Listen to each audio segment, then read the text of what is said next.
Subscribe कीजिए daily trending news channel को और बेल आइकन को दबाइए लेटेस्ट न्यूज सबसे पहले पाने के लिए।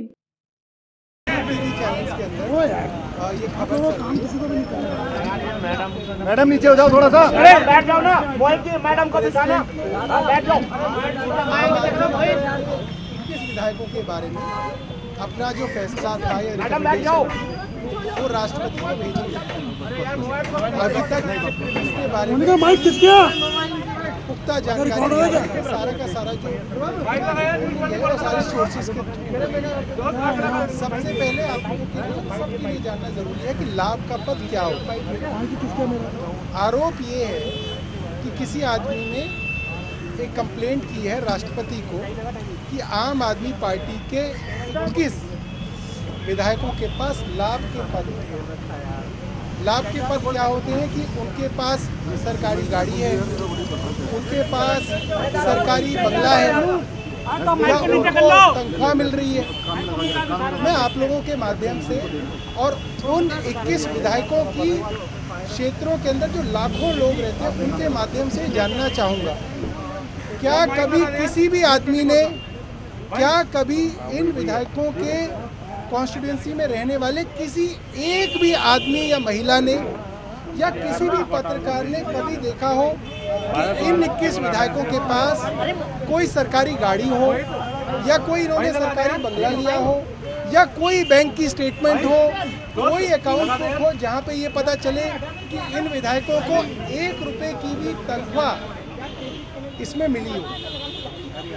ये जो पूरी की पूरी बात है इसको इलेक्शन कमीशन के आगे बैठ जाइए। अरे बैठे इलेक्शन कमीशन के आगे इस मामले की कोई सुनवाई शुरू ही नहीं हुई है। अभी तक सिर्फ जो सुनवाई हुई थी वो ये हुई थी कि क्या हाईकोर्ट के निर्णय के बाद हाईकोर्ट ने निर्णय दिया कि ये लोग कभी पार्लियामेंट्री सेक्रेटरी थे ही नहीं, क्योंकि इनका जो नोटिफिकेशन हुआ था वो वैध नहीं था। इसलिए ये डिसीजन जो ये मामला है ये सिर्फ अभी तक सीईसी ने सुना था, इलेक्शन कमीशन ने सुना था कि क्या सुनवाई हो सकती है या नहीं हो सकती है। उसमें उन्होंने फैसला किया था कि हम सुनवाई करेंगे।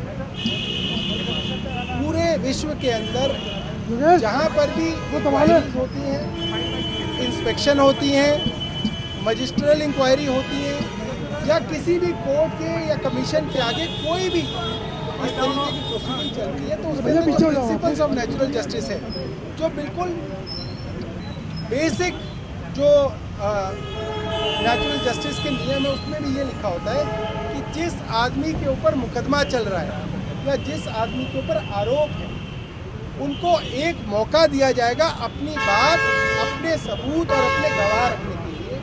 अभी तक इलेक्शन कमीशन ने विधायकों की गवाही नहीं हुई, विधायकों ने अपने सबूत नहीं रखे, विधायकों को अभी तक मौका नहीं दिया गया। अब बताया जा रहा है इलेक्शन कमीशन के अंदर जो 1975 के गुजरात कैडर के रिटायर्ड आईएएस ऑफिसर हैं मिस्टर ज्योति, जो मोदी जी के अंडर गुजरात सरकार के प्रधान सचिव रहे, उसके बाद उनके मुख्य सचिव रहे, उनका जन्मदिन जो है वो 23 जनवरी 2018 को उनका जन्मदिन है। और इस जन्मदिन के अंदर ही सारा का सारा विवाद और सारे की सारी जो सीक्रेट जो है वो ये है कि ज्योति जी का जो जन्मदिन है 1953 में जन्मे ज्योति जी का जन्मदिन 23 जनवरी 2018 को है। 23 जनवरी 2018 को ज्योति जी 65 साल के हो जाएंगे। 65 साल के होने के कारण ना नरेंद्र मोदी जी ना ब्रह्मा जी उनको चीफ इलेक्शन कमीशन रख सकते हैं, तो वो सोमवार को रिटायर होने वाले हैं। इसके अंदर 3 लोगों ने सुनवाई की थी। रावत जी जो इलेक्शन कमिश्नर थे उन्होंने अपने आप को रिक्यूज कर लिया। जैदी जी जो इलेक्शन कमिश्नर थे वो रिटायर हो गए। एक जो इलेक्शन कमिश्नर आए हैं उन्होंने आज तक सुनवाई नहीं की।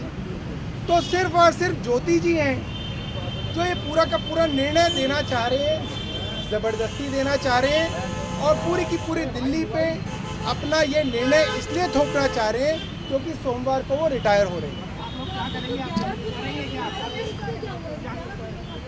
अभी तक जो सारी की सारी सुनवाई हुई थी वो सिर्फ इस बात पे हुई थी कि अगर हाईकोर्ट ने ये कह दिया है कि ये लोग पार्लियामेंट्री सेक्रेटरी कभी थे ही नहीं, तो ऐसे मामले में क्या उनके ऊपर पार्लियामेंट्री सेक्रेटरी होने की सुनवाई हो सकती है? नहीं। अरे मोनिका बैठ जाओ आप। देखिए विकल्प तो बहुत सारे हैं और सारे विकल्प खुले हुए हैं, मगर जो सबसे पहला विकल्प है ये है कि जनता से पूछा जाए कि भाई कभी आपने इनके पास गाड़ी देखी हो, आपने इनके पास सरकारी मकान देखा हो, किसी बैंक के अकाउंट के अंदर इनको 1 रुपया भी मिला हो, तो आप लाभ के पद की बात करेंगे। कोई बात नहीं, कोई चीज़ नहीं। आप ज़बरदस्ती, क्योंकि आप रिटायर होने वाले हैं, आप अपना कर्ज मोदी जी को चुकाना चाहते हैं, तो आप इलेक्शन कमीशन जैसे संवैधानिक संस्थान को गिरवी रख के एक साजिश कर रहे हैं दिल्ली के चुने हुए प्रतिनिधियों के खिलाफ। ये बहुत दुख की बात है और ये बहुत बड़ा मामला है। अपना रिपोर्टर को बोलिए हटने के लिए।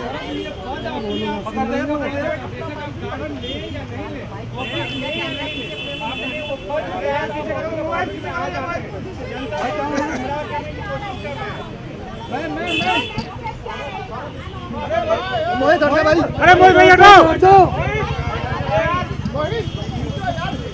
देखिए लाभ के पद की आप कहीं पे भी विकिपीडिया पे जानकारी ले लीजिए, किसी भी सुप्रीम कोर्ट के अंदर जितने फैसले हुए हैं उनका आप देख लीजिए।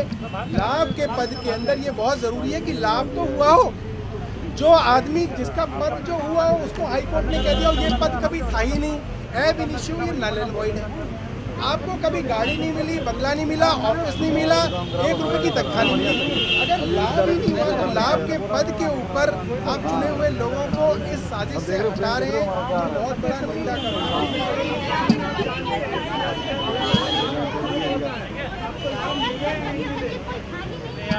हैं। कोई नहीं था। अरे मोनिका बैठ जाओ। हाईकोर्ट ने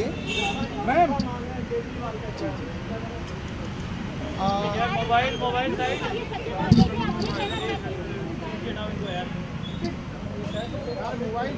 एक आदमी, अगर एक आदमी, हर विधायक के यहाँ 2-2 लाख वोटर होते हैं और करीब 5-5 लाख लोग हर विधानसभा में रहते हैं। विधानसभा में करीब लगा लीजिए बगल वाले को 1 करोड़ लोगों में से अगर एक आदमी भी आ जाए जो कह दे कि ये गाड़ी विधायक को संसदीय सचिव होने पे मिली थी, या इस बंगले में ये विधायक संसदीय सचिव होने के बाद भी रहता था, या ये एक अकाउंट स्टेटमेंट थी जिससे 1 रुपया भी इनको मिला है, तो मैं मानता हूँ कि मॉरल रिस्पॉन्सिबिलिटी बनती है।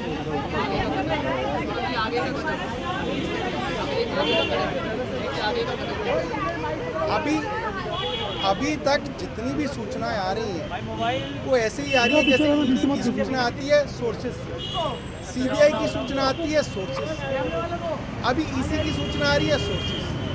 ये पूरा का पूरा जो चुनी हुई सरकार है मोदी की और उनके नीचे जितने भी इंस्टीट्यूशंस हैं वो सोर्सेज के थ्रू क्यों आम आदमी पार्टी के खिलाफ काम करते हैं, उनके आए आमने सामने आए तो हम भी बताएंगे कि क्या स्ट्रेटेजी है। अभी तक सारा मामला जो है वो सोर्सेज से ही आ रहा है।